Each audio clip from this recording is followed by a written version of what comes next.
নমস্কাৰ, কৃষ্ণ অসম ইউটিউব চেনেললৈ আপোনালোক স্বাগতম জনাইছোঁ। আজি মোৰ লগত আছে গহপুৰৰ গৌৰৱ তথা এগৰাকী অসমৰে সকলোৰে পৰিচিত প্ৰকৃত সাংবাদিক তথা গীত লেখক গীতিকাৰ শ্ৰদ্ধাৰ ৰমেন বৰাদেৱ, আপোনাক স্বাগতম জনাইছোঁ। আৰু বিশেষকৈ আজি আপোনাৰ ঘৰত উপস্থিত হৈছোঁহি।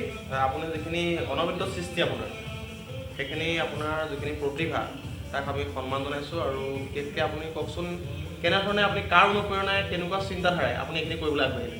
আচলতে ক'বলৈ গ'লে মই পূৰ্বতো কৈ আছোঁ যে সংগীতৰ ক্ষেত্ৰত আমাৰ পৰিয়ালৰ দূৰ দূৰলৈকে কোনো সংগীতৰ লগত জড়িত নাই। আৰু মই যোৱাবাৰ অক্টোবৰ মাহৰ 10 তাৰিখে ক'ভিড ৰোগী হিচাপে চিকিৎসালয়ত ভৰ্তি হৈছিলোঁ। তাৰপিছত তাত 8 দিন থকাৰ পিছত যেতিয়া মই ঘৰলৈ আহিলোঁ, তাত মোক চিকিৎসকে পৰামৰ্শ দিছিলে যে মই বাতৰি ঘূৰিব নালাগে, ঘৰতে ৰেষ্ট ল'ব লাগে। তাৰপৰা সেই ৰেষ্ট লৈ থকা অৱস্থাতে মোক কনকলতা বৰুৱাৰ ভতিজাক অভিজিত বৰুৱাই মোক ফোন কৰিলে যে কনকলতা বৰুৱাৰ জন্মদিন আছে, আমি পাতিছোঁ, আপোনালোক আহিব। তাৰপৰা মই ভাবিলোঁ আমি প্ৰতি বছৰে বাতৰি কৰোঁ কনকলতা মুকুন্দ কাকতি ৰামপতি ৰাজখোৱাৰ বিষয়ে, কিন্তু আমি স্থায়ী হিচাপে একো এটা চৰকাৰে কিছু কৰিছে সেইটো নাই কোৱা, তো কিবা এটা বেলেগ এক্সট্ৰা কৰিবলৈ বিচাৰিছোঁ। তাৰপৰা মই তেতিয়া গান এটা লিখিবলৈ চেষ্টা কৰিছিলোঁ। তাত থকা সময়তে নহয় ঘৰত মই গানটো লিখিছিলোঁ, মই কনকলতা দেশৰ বীৰাংগনা, এনেকৈ বুলি গানটো লিখিছিলোঁ। আৰু কম সময়ৰ ভিতৰত খুব সীমিত সা সুবিধাৰে আমি গানটো ৰেকৰ্ডিং কৰিলোঁ, বাণীবদ্ধ কৰিলোঁ। এই গীত নিপুৱে মই এইটোত সুৰ কৰিছিলোঁ, সিয়ে মিউজিক কৰিলে। পৰৱৰ্তী পৰ্যায়ত মানৱ প্ৰতীম বৰাই এইটো মিক্স কৰিছে। ৰিয়া হাজৰিকা বুলি বুৰৈঘাটৰ এগৰাকী ছাত্ৰীয়ে গীতটোত কণ্ঠদান কৰিছিলে। আৰু প্ৰথম গীতটো লিখাৰ পিছত ৰাইজে মোক এটা শুভেচ্ছামূলক বাৰ্তা দিবলৈ ল'লে, বা যোনে তোনে মোক ভাল হৈছে, তুমি এইটো হেৰি কৰা, তেনেকুৱা মনত থাকি গ'ল। থাকোঁতে মই এই গীতটো লিখিছিলোঁ, যিটো কাৰণে আজি মই ইণ্ডিয়া বুক অফ ৰেকৰ্ডছত নাম অন্তৰ্ভুক্ত কৰিবলৈ সক্ষম হ'লোঁ। তাৰ গানটো লিখিলোঁ যদিও মই তাক গান আকাৰে কৰিবলৈ বিচাৰোঁ। তাৰ মাজতে মই ধূলাগুৰি চাহ বাগিচাক লৈ এটা গান লিখিলোঁ, সেইটো ৰিলিজ দিলোঁ। তাৰপিছতহে মই এইটো গানত গ'লোঁ। আৰু এই গানটো প্ৰথম মই লিখি যাদৱ চলিহা ডাঙৰীয়াক মই ওচৰত গৈছিলোঁ। তেখেতে গানটো ধুনীয়া হৈছে বুলি ক'লে, কিন্তু তেখেতে ক'লে যে এইটো গান মই গাব নোৱাৰিম, তুমি আমুকৰ হতুৱাই গোৱা, তামুকৰ হতুৱাই গোৱা, এনেকৈ ক'লে। শেষত মই যাদৱ দাক ক'লোঁ যে আপুনি যদি গানটো নাগায়, এই গানটো মই ইয়াতে পেলাই দিম, এইটো গানটো বন হৈ যাব। তাৰপিছত যাদৱ দাই এদিন ফোন কৰিলে, ফোন কৰাৰ পিছত ক'লে যে আজি যদি তুমি গানটো বাণীবদ্ধ কৰা, নহ'লে গানটো ময়ো গাব নোৱাৰোঁ। মই বোলে আপুনি আহক। তাৰপৰা ৰাতিপুৱা 6টাত ফোন কৰিছে, আমি তেখেত আহি 9টামান বজাত পাইছেহি। আমি নাৰায়ণপুৰলৈ গ'লোঁ। বাটত যাওঁতে যাদৱ দা আৰু বিজয় দা, যাদৱ দাৰ গুৰু যাদৱ দাই মিলি সুৰ কৰিলে। সুৰ কৰাৰ পিছত গানটো গালে। প্ৰথমবাৰ আমাৰ যিটো কয় গানৰ লগত মই জড়িত নাই, যিটো প্ৰথম ৰেকৰ্ডিঙৰ হেৰিয়াত তেতিয়া ক'লে যে এইটো গাইড ভইচে। তাৰ যাদৱ দাই ক'লে এইটো মই আৰু গাব নোৱাৰোঁ, এয়া মোক শ্বহীদৰ মুক্তিযুঁজাৰু আত্মাই গোৱাইছে, আৰু সেইকাৰণে মই দ্বিতীয়বাৰ গাব নোৱাৰোঁ, এইটোতে যদি যি হয় হওক। আৰু তাৰ ফলশ্ৰুতিতে আজি এই গানটো গানটো যথেষ্ট পপুলাৰ হৈছে আৰু যথেষ্ট জনপ্ৰিয় হৈছে। বিশেষকৈ গানটোৰ কথাখিনি মানিব লাগিব। আৰু বিশেষকৈ আপোনাৰ সকলোকে দৰ্শকসকলক দেখাইছোঁ মোৰ চেনেলৰ যে তেখেত হৈছে ৰমেন বৰা। তেখেতে ইণ্ডিয়া বুকছ অফ ৰেকৰ্ড গৈছিলে আৰু ইণ্ডিয়া বুকছ অফ ৰেকৰ্ডৰ সন্মান পাইছে, আপোনালোকক দেখাইছোঁ ইয়াত। আৰু তেখেতে সেইটো মেডেল পাইছে। আৰু আপুনি যিহেতু সমাজৰ বিভিন্ন কাম কৰে, বিভিন্ন পিছপৰা অঞ্চলত বাতৰি সংগ্ৰহত বিভিন্ন ধৰণৰ অসুবিধাৰ সন্মুখীন হয়, এই ক্ষেত্ৰত আপুনি যিখিনি সমাজলৈ অৱদান আগবঢ়াইছে, তাৰ কাৰণে আপোনাক যথেষ্ট আমি ধন্যবাদ জ্ঞাপন কৰিছোঁ। আৰু আপুনি কওকচোন, আপুনি স্কুলীয়া জীৱনত গান গাইছিল নেকি? নাই, মই ক'লোৱে দেখোন, আমাৰ পৰিয়ালত দূৰ দূৰলৈকে কোনো সংগীতৰ লগত জড়িত মানুহ নাছিলে। এইটো ঘপককৈ এক্সিডেণ্টেলি আচলতে ক'ভিডৰ কাৰণে বুলি ক'ব লাগিব। আৰু যিহেতু এই গানটোত দুগৰাকী শ্বহীদ কনকলতা বৰুৱা আৰু মুকুন্দ কাকতিৰ লগতে পতাকা উত্তোলন কৰা ৰামপতি ৰাজখোৱা আৰু অন্যান্য 25গৰাকী, মুঠ 28গৰাকী স্বাধীনতা সংগ্ৰামীৰ নাম আমি ইয়াত সন্নিৱিষ্ট কৰিছিলোঁ। আৰু গানটো যেতিয়া বহুতে ক'লে যে এই গানটো তুমি ইণ্ডিয়া বুকছ বা অইন কিবা হেৰিয়াত তুমি পঠিয়াব পাৰা, যিটো ৰেকৰ্ড হ'ব পাৰে, কিয়নো একেলগে 28গৰাকী মানুহৰ নাম, বিশেষকৈ স্বাধীনতা সংগ্ৰামীৰ নাম সন্নিৱিষ্ট গান সম্ভৱতঃ হোৱা নাই বুলি ক'লে। আৰু সেইটোৱে মোৰ অনুপ্ৰেৰণা।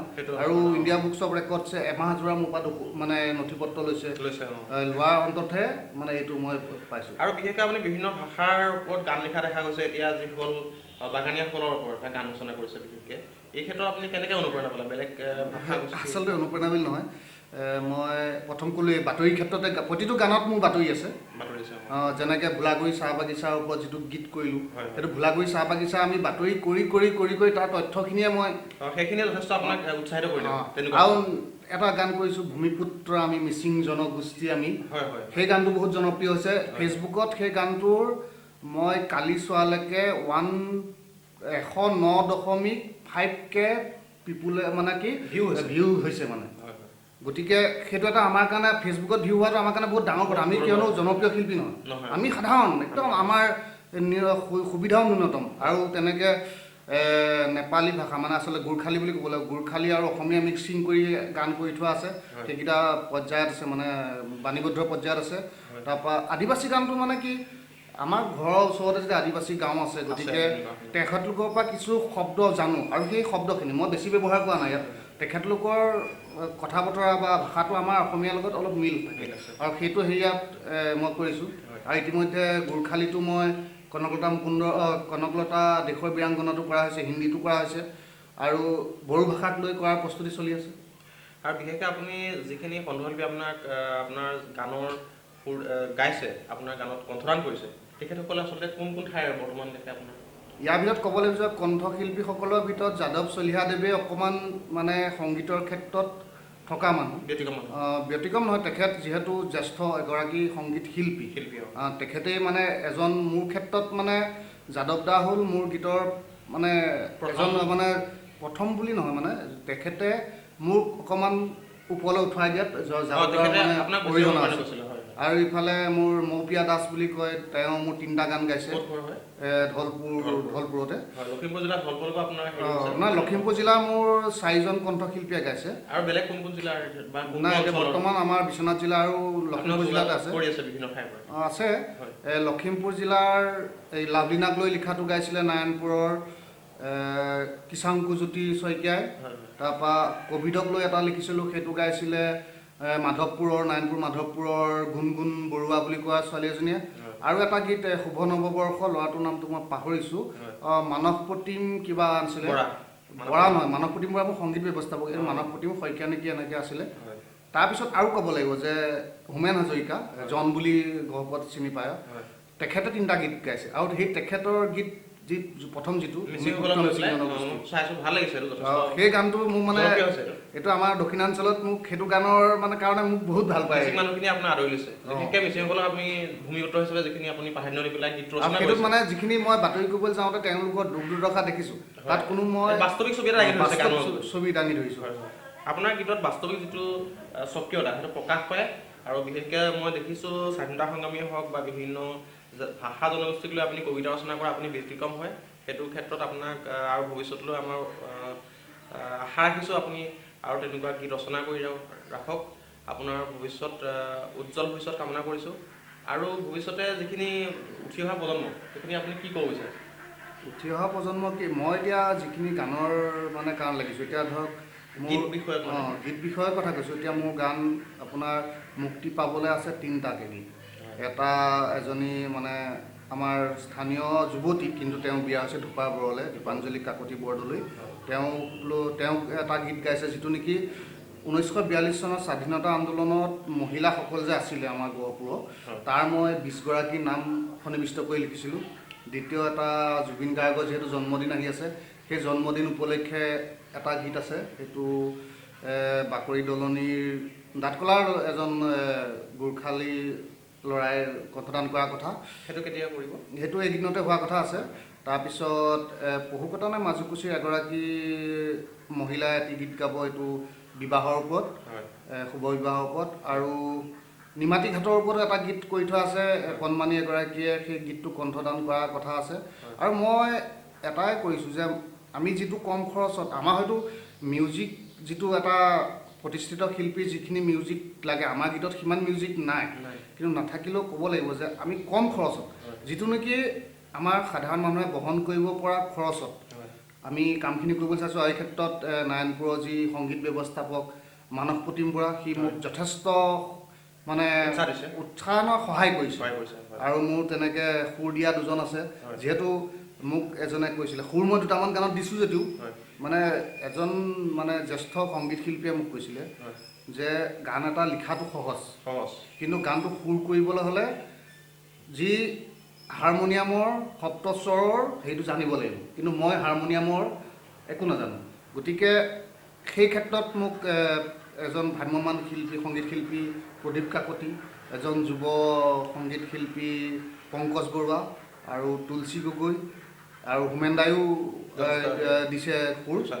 গতিকে সেয়া বিজয় দা, গতিকে সেইখিনিক লৈ পেলাই আমি আগবাঢ়িছোঁ। আৰু আমি যিখিনি নৱাগত, কোনোবা এজনে গাবলৈ আশা কৰিছে, কিন্তু চবেই আমাৰ গুৰুত্ব দিয়ে যে আমি কাৰোবাৰ কভাৰ চং এটা কৰোঁ। কভাৰ চং কৰাটো বেয়া বুলি মই নকওঁ, কিন্তু কভাৰ চংটোৱে সেই শিল্পীজনৰ প্ৰতিভাটো বিকশিত নকৰিবও পাৰে। কিয় জুবিন গাৰ্গে কণ্ঠদান কৰা গীত এটা আমি যিমান ধুনীয়াকৈ গালেও সেইটো জুবিন গাৰ্গেই গোৱা গীত। ভূপেন হাজৰিকাদেৱে যিটো গান গাইছে সেইটো যিমান ভূপেন হাজৰিকাৰ সুৰত গালেও সেইটো ভূপেন হাজৰিকাৰে গীত। গতিকে মই ভাবোঁ কি কোনোবা যদি সংগীতৰ প্ৰতি আগ্ৰহী তেওঁলোকে চবৰে গীত গাওক, কিন্তু নিজাববীয়াও গীত এটা যদি ভৱিষ্যতৰ কাৰণে সংৰক্ষণ কৰিব পাৰে সেইটো ভাল কথা। আৰু এই ক্ষেত্ৰত আমি যে কম খৰচত কিবা কৰিব পাৰোঁ তেনেকুৱা এটা ব্যৱস্থা কৰি আছোঁ। মানে মই নিজাববীয়াকো সহায় কৰিছোঁ, মানৱ প্ৰতিমতো যথেষ্ট সহায় কৰিছোঁ। হয়, দৰ্শকসকলক বিশেষকৈ আজি ৰমেন বৰাৰ বিষয়ে আপোনালোকে জানিলে। আৰু তেখেতৰ ঘৰ হৈছে আপোনাৰ ৰাষ্ট্ৰীয় ঘাইপথৰ 15 নং ৰাষ্ট্ৰীয় ঘাইপথৰ কাষতে ককিলা চাৰিআলি, গহপুৰ মহকুমা। কোনোবা যদি অসমৰ বিভিন্ন ঠাইৰ কণ্ঠশিল্পী আছে নৱাগত, তেওঁলোকে বিভিন্ন ধৰি লওক অতি কম খৰচতে কৰিব পৰা যাব, গান কৰিব পৰা যাব। তেখেতে এটা ভাবিবই নোৱাৰে, এটা কভাৰ চং কৰোঁতে যিমানটো খৰচ হয় তাতকৈ অকণমান বাঢ়িব। হয়, মোৰ ইউটিউব চেনেলত তেখেতৰ কণ্টেক্ট নম্বৰ দিয়া থাকিব, আপোনালোকে যোগাযোগ কৰিব। বিভিন্ন গানৰ ওপৰত জড়িত বিভিন্ন যুৱক যুৱতী যে আছে তেওঁলোকে ৰমেন বৰা ডাঙৰীয়াক কণ্টেক্ট কৰিলে নিশ্চয় আপোনালোকক পৰামৰ্শ দিব। নতুন গীত আপোনালোকে সৃষ্টি কৰি যাওক। অসমৰ যুৱক যুৱতীসকলে নিশ্চয় গান বহুতে ভাল পায়, জুবিন গাৰ্গে হওক বা ডক্টৰ ভূপেন হাজৰিকা দেৱৰ গানেই হওক। সংগীতৰ লগত আমি জড়িত হ'ব লাগে, সংগীত ভাল পাব লাগে। সংগীত হৈছে মনোৰঞ্জনৰ বস্তু। সুস্থ থাকক, ধন্যবাদ।